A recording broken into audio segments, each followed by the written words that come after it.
Claire Hayes had learned to survive on little sleep.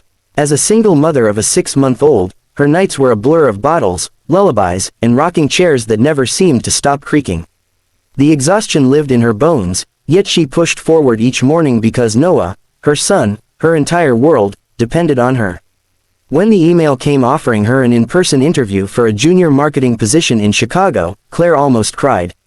It wasn't glamorous, but it was stable, with health insurance and enough pay to cover rent without relying on late-night freelance jobs. She couldn't afford to say no. So, with Noah strapped to her chest in a sling and a diaper bag packed with military precision, she boarded an early flight from St. Louis. Her nerves thrummed like live wires. Between balancing bottles, her laptop, and Noah's unpredictable fussing, she already felt stretched thin. Still, she whispered to herself, "This is our chance." Settling into her seat, she decided to send her sister a quick text before takeoff. She scrolled through her gallery until she found a recent picture of Noah, dressed in a duck-patterned onesie, gummy smile wide, chubby fists raised like a boxer. Her chest warmed with pride. She tapped the photo, hit share, and chose what she thought was her sister's contact. But in her sleep-deprived haze, she hadn't chosen correctly. A soft ping sounded. Instead of sending the photo privately, she had tapped airdrop everyone nearby. By the time she realized, dozens of passengers, devices lit up with Noah's cherubic face. A ripple of chuckles and whispered, "Ah," swept through the cabin. Claire's cheeks burned. She tried to stammer an apology to the row around her, wishing she could sink through the floor. But in first class, seat 2A, a man didn't laugh. He didn't smile. He didn't casually swipe the photo away. Alexander Grant, CEO of Titan Systems, a tech empire spanning continents, stared at the screen in his hands as though the air had been punched from his lungs. The man known for commanding boardrooms, intimidating rivals, and never showing weakness suddenly couldn't move. The baby on his phone had his eyes. Not just the same color, storm gray with flecks of silver, but the same intensity, the same wayward tilt. The dimple in the left cheek was his. Even the curl at the crown of the baby's head mirrored a childhood photo his mother used to tease him about. He sat frozen, gripping the phone until his knuckles turned white. This was impossible, or was it? Images flooded his mind, of a woman he had once loved, years ago, before ambition consumed him. A fleeting relationship, tender but short-lived, ended abruptly when she disappeared from his life without explanation. He had buried the ache beneath work, telling himself she had been a detour, nothing more. But now, staring at this child's face, all the walls he had built cracked open. He forced himself to glance toward the economy cabin. His gaze caught the young mother who had boarded earlier, her dark hair falling loose as she soothed the baby strapped against her. Even from a distance, something about her was hauntingly familiar. Claire. The name slammed into him with a force that nearly made him rise from his seat. The plane taxied down the runway, but Alexander wasn't thinking of the billion-dollar deal waiting in Chicago or the investors expecting him. He couldn't think of anything except the impossible truth gnawing at his chest. Could this baby be his? By the time the plane landed, his decision was made. He canceled every appointment, every meeting, every dinner engagement. His assistant protested until he snapped, "Clear my schedule. Book me the next flight back." He needed answers.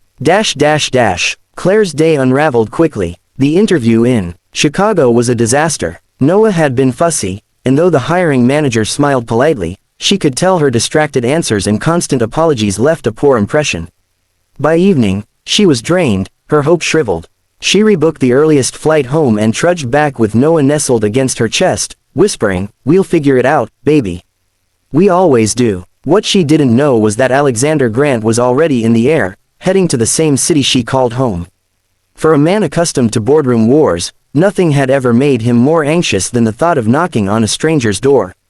But this wasn't just a stranger, not anymore. If his suspicion was correct, this was his son. Claire lived in a modest walk up on the quieter edge of town. Past midnight, she finally eased Noah into his crib, humming softly until his tiny body relaxed into sleep.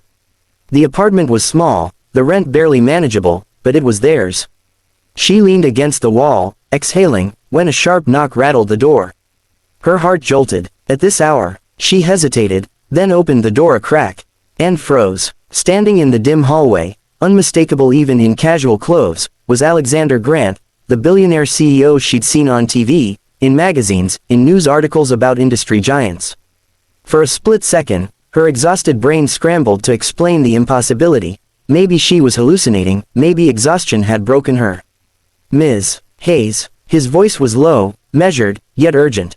It's me, Alexander. We need to talk. Claire's grip on the doorknob tightened. I don't understand. Why are you here? His gaze flickered past her, to the faint sound of a baby stirring in the crib.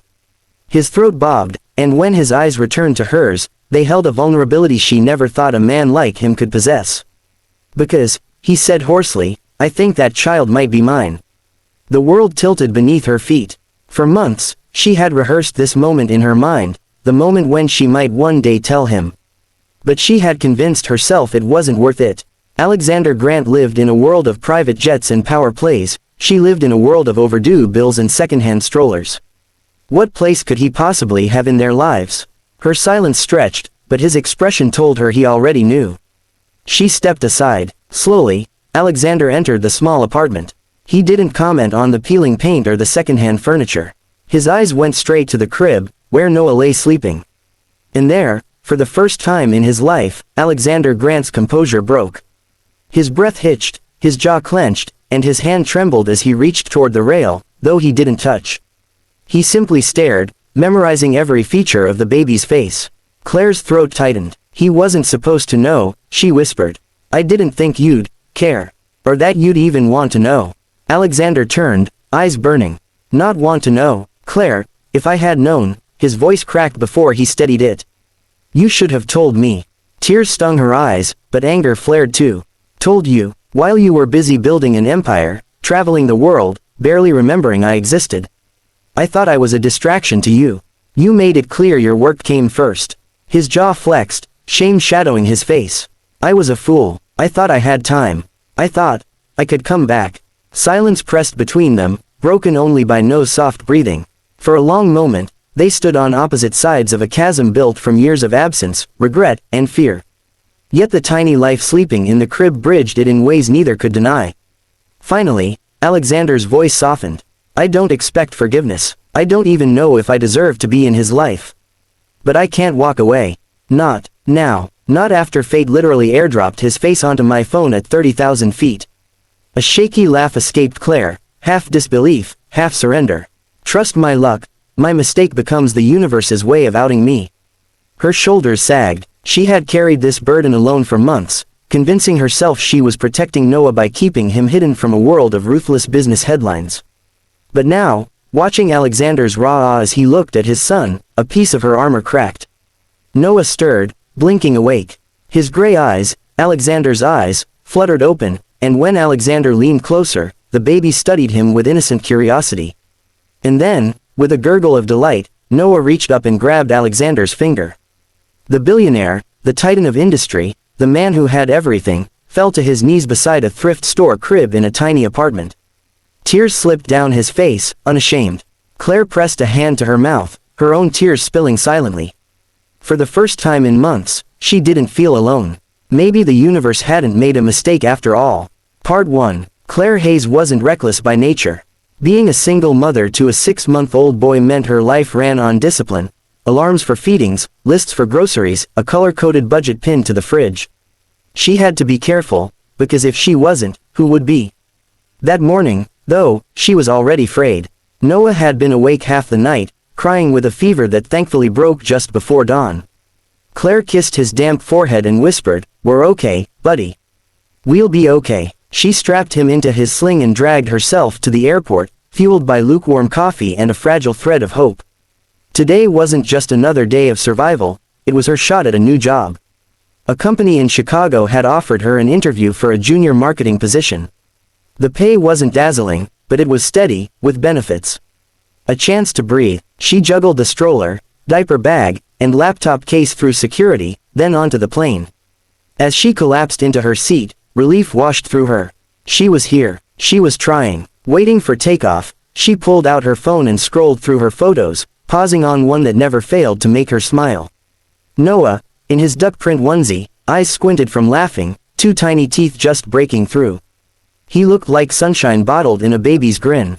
Claire tapped, share, and selected her sister's name, or so she thought.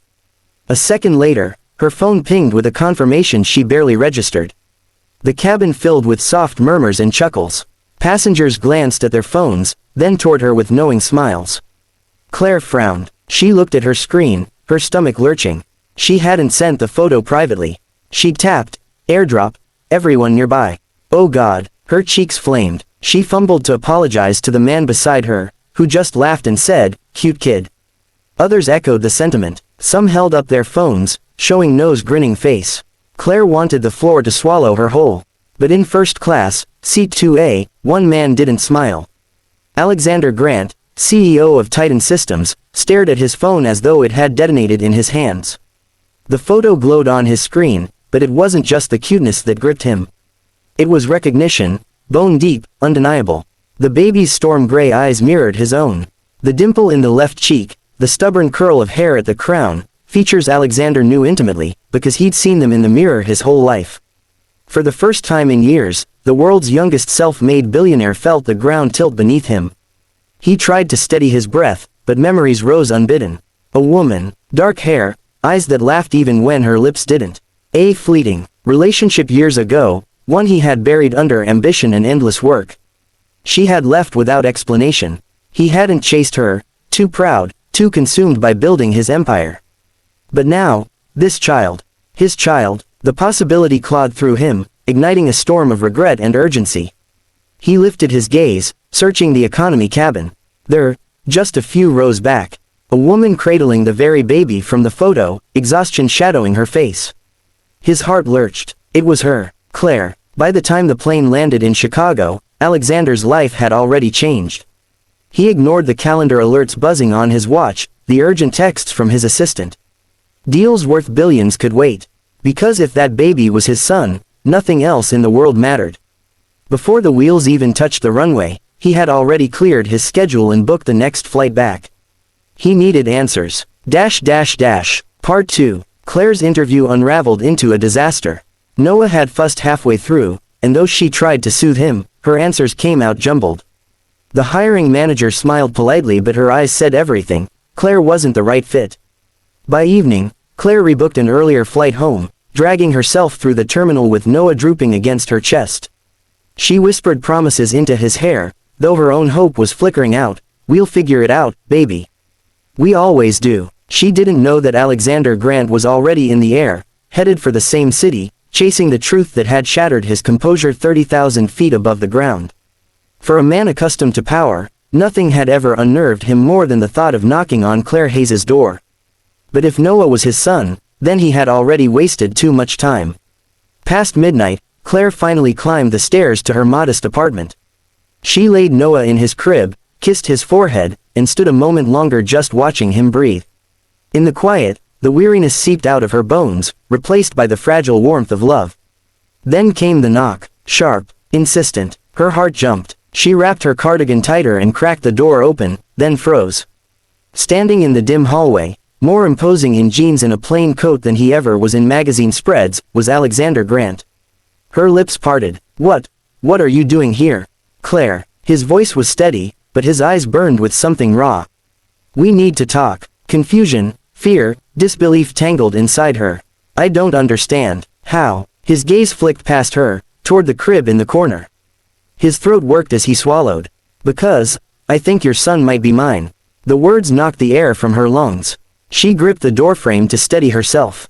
For months she had rehearsed the possibility of this moment. She had told herself he'd never care, that his world of wealth and power was too far from theirs. That she could raise Noah alone. But looking at him now, at the storm in his eyes, so achingly familiar, she knew denial was useless. She stepped aside. Alexander entered slowly, his presence filling the small apartment. He didn't glance at the peeling wallpaper or the secondhand furniture. His eyes went straight to the crib. Noah stirred, little fists curling, gray eyes blinking open. And in that instant, every wall Alexander had built crumbled. His chest tightened, his knees nearly buckled.